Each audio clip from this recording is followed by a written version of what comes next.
Dunollie House and Castle in Oban are the seat of the Clan MacDougall in North Lorne and Argyll. It is home to the present chieftain of the clan, Madam Morag MacDougall of MacDougall, and her family. It will soon also be home to a small exhibition space, archive, and meeting room for members of the public. The 1745 buildings, as they are known, at the back of the house, are currently in the process of being worked on to accommodate these spaces. As work has progressed, Dunollie House and its grounds have slowly been giving up their secrets, as reporter Stephen Flanagan found out when he spoke to curator Catherine Gillis.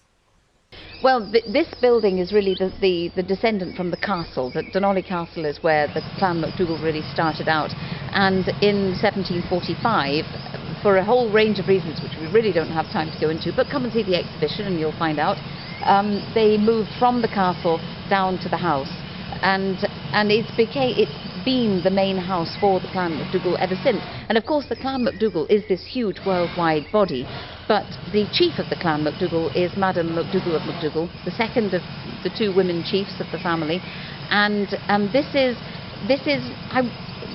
sort of the family home, but it's much more but now a place where clan members come and where things happen. And I mean, they still are here constantly when they visit. But no, Dunollie House remains the seat of the Clan MacDougall, and it is the focus for the Clan MacDougall worldwide. And it is astonishing how the door gets knocked constantly throughout the summer with people just saying, is this Dunollie? It's the first year that it's going open to the public, in that, as you can see, as you came into the car park and you see the path and everything that's going in. And yes, we're going to have a very small exhibition space. This is not Dunollie House big time opening to the public, because that is a long-term project, but this gets us started, and we will have an exhibition space, a meeting room, an education room, archive and archive research facilities, which is very important. It's a fantastic archive. So how have you managed to fund this renovation? How much is it costing? Well, we've been incredibly lucky that we've had a legacy into the trust, without which we couldn't have got started. And with a wing and a prayer, we just decided we were going to do it. We've been trying to get open for so long, so we're just going to get going.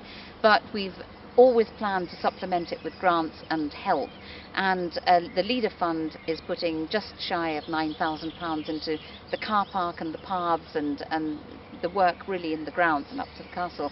But we've also had, what we're standing on right now is the best granite in the world, and we all know this because it's from Glensanda, which is absolutely fantastic stuff. And Glensanda have been extraordinarily generous, Aggregate Industries, and they have supplied virtually all our needs for the car park and the paths, and they keep bringing us more loads and more loads, and it's just been the most fantastic boon. Well, this was one of these moments that have been really great when we've been doing this, because you have to, by law, have an archaeological watching brief if you're told by planning that you have to. And obviously, you just have to take one look at Dunollie to know that you're going to need an archaeologist standing by. And so they watched the various works happen and found what seemed like a borrow pit over there for stone. And then, all of a sudden, they came across a bit of wall, which they uncovered. The archaeologists then went at it with a trowel and they found it, and I'm sitting on the threshold to a little building that we didn't know was here, which is absolutely great. And he found also nearby these, which are hand-thrown plant pots, and these date to around something like 1810, some 1820, which fits absolutely perfectly with what we know of the family and the sort of things that they were doing around the estate, when they were actually doing a lot of garden building, planting some of these big trees and really turning the place into gardens and an estate. It's all a bit of a change from the kind of wild clan chiefs of the past, when the 1745 house became a country house and they had gardens and no longer the swords and the castle. So here we are. These very much belong to that.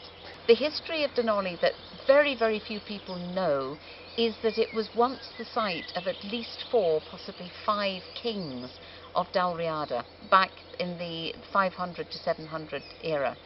And not only that there were these kings ruling from Dunollie, absolutely, and bringing Gaelic here for the first time, it's a tremendously important time, but they had whole strings of supporters, and they actually at that time had a community that included 700 fighting men just right round here. We're in the process of researching the 1745 house and the castle and all the stories to do with it, and literally while you've been here in the last 5 minutes, 5 jotters have appeared, which were written by Alexander MacDougall, who was a first cousin of the family, and I know lived in the early 20th century and was to the fore at that time.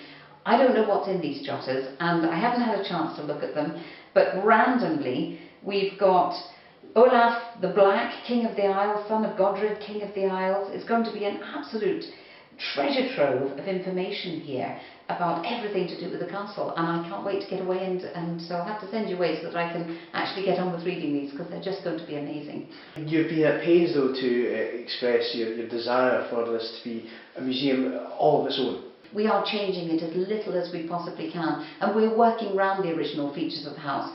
We're keeping the meat hooks that was in the pantry, that's now the ladies' toilet. We're keeping the door to the pantry. We're keeping the vegetable hooks in the entrance hall. We're keeping the fireplaces here, this is a particularly good range, because this would have been the servants' quarters that we're in now. But everything is being kept as far as possible, and what we're doing is putting in the necessary things to keep it safe and make it good for the public. But when they walk in, they won't actually know anything's been done. Salubrious accommodation for the servants. Well, we are the servants, so it's probably about the right sort of way, but we're the servants of the house, and we're the servants of the Clan MacDougall, and we're definitely the servants of the public who are going to come and look around. So it's quite appropriate we should stay here.